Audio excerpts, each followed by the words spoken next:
Oke, baik. Ya, sekarang kita lanjut kembali materi kita.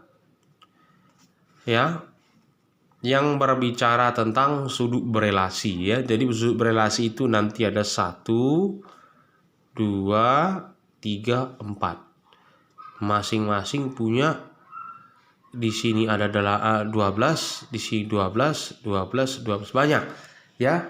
Tapi ini harus tahu kalian semua ini. Ini yang di buku kita di halaman berapa ya?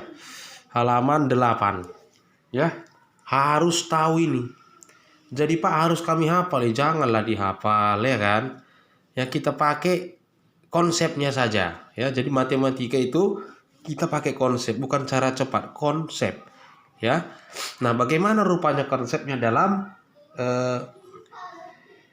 membahas sudut berelasi ini? Dengan sendirinya 1, 2, 3, 4, 5, 6 kali 2 12 12 kali 1, 2, 3, 4. Yang 48 ini bisa kita kuasai. Bagaimana caranya gitu ya. Nah, jadi tetap ini kita berpatokan kepada kuadran. Ya, tetap kita berpatokan kepada kuadran. Nah, sebagai contoh begini. Coba perhatikan ya. Di sini kita buat bentuk umumnya sudut berelasi ini ya. Bentuk umumnya ya, bentuk kalau misalkan nanti K dikali 90 plus minus alfa. Nah, gitu ya. K dikali 90 plus minus alfa. Maka yang penentu dia nanti berubah fungsi dari sin ke cos, dari cos ke sin gitu ya, dari tangen ke kotangen, itu adalah K-nya ini. Sama seperti yang tadi. Kalau misalkan nanti K-nya ganjil gitu ya, kalau misalkan K-nya ganjil, maka sinus akan berubah fungsi menjadi kosinus. Ya. Cos akan berubah fungsi jadi sinus. Nah, begitu dia. Ya. Tangen akan berubah fungsi dari tangen menjadi kotangen. Demikian juga dengan kebalikannya gitu ya. Kebalikannya itu ada kosekan dia jadi sekan, sekan jadi kosekan, kotangen jadi tangen. Tetapi di sini perlu Bapak ingatkan kepada kalian, setelah kalian ganti nanti fungsinya berubah sesuai dengan aturan, maka Bapak ingatkan ini apa ini? Perhatikan kuadran.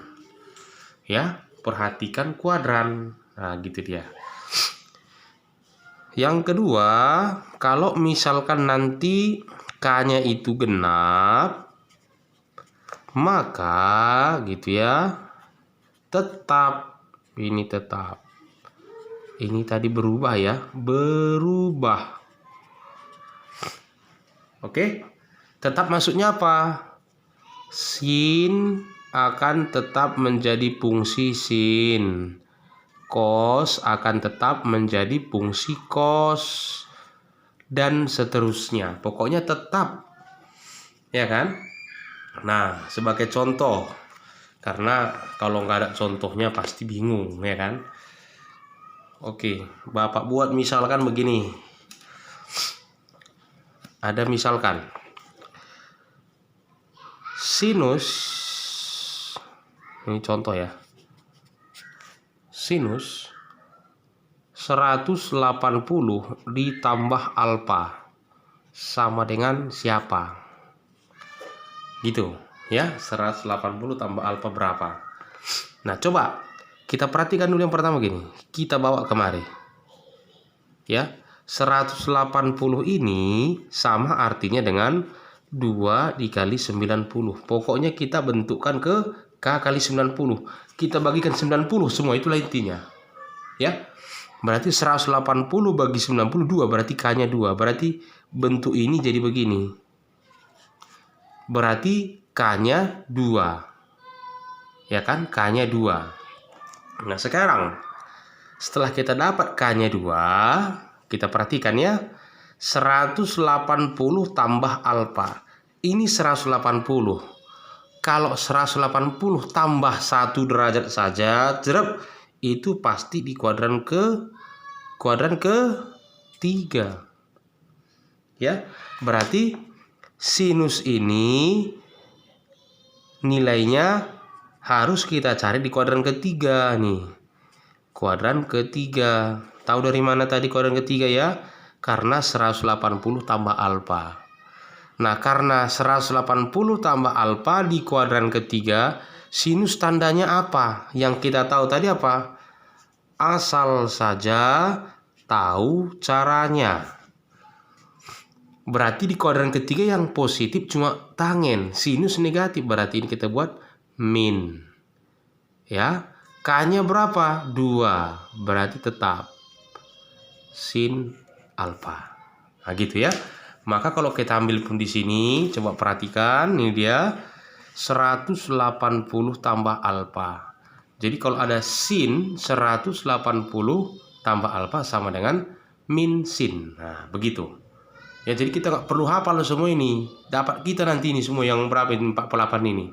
Coba yang lain misalnya. Bapak buat lagi contoh kedua ya. Misalnya, berapakah cos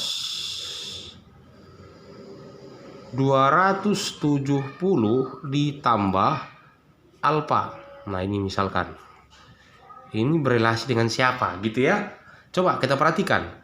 270 bagi 90, 3. Berarti ini bisa kita buat 3 kali 90 tambah alfa. Berarti berdasarkan bentuknya K-nya ganjil. Ya kan? K-nya ganjil. Berarti nanti harus berubah. Sebelum berubah kita perhatikan dulu. Kuadran keberapa K ini? 270 tambah alfa. Berarti ini 270 batasnya. Kalau tambah 1 derajat saja sudah di kuadran keempat. Karena sudah 271 nanti. Ini kan tambah alfa ini. Ya. Nah, sekarang karena ini kuadran keempat, cos tandanya apa? Positif, ya biarkan. Nah, cos tandanya positif. K-nya ganjil ya, 270 K-nya ganjil berubah jadi sinus sin alfa. Nah, begitu. Ya. Coba kita tengok benar atau salah ya. Ya pasti benar lah ya kan? Benar lah. Apa tadi? Cos 270 tambah alfa sama dengan sin alfa. Nah, ini dia. Cos 270 tambah alfa sama dengan sin alfa. Ya benar lah, orang kita pegang konsep, ya kan? Coba satu lagi, ini harus paham ini. Kalau nggak paham, pahamilah ya. Misalkan Bapak buat berapakah, jangan sin, cos 180 kurang alfa. Nah, ini dia ya. Kurang alfa. Jerep. Cepat kita buat. Ini kuadran kedua. Ya kan? Ini 180 pindah kemari kuadran kedua lah. Karena kurang 1 ya kan? Nah, kalau 180 kurang alfa, kurang 1 itu.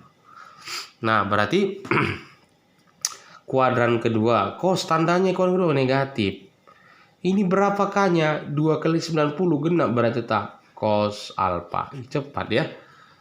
Gampang lagi kita buat. Berapakah tangen 180 dikurang alfa misalkan.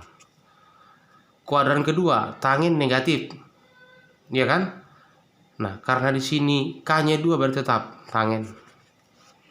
Ya, tetap tangen alfa. Nah, gitu. Ya. Jadi kalau misalnya kalau mau kita buktikan pun ya pasti benar. Nah, ini dia. Mana tadi? Cos 180, mana dia? Ini dia.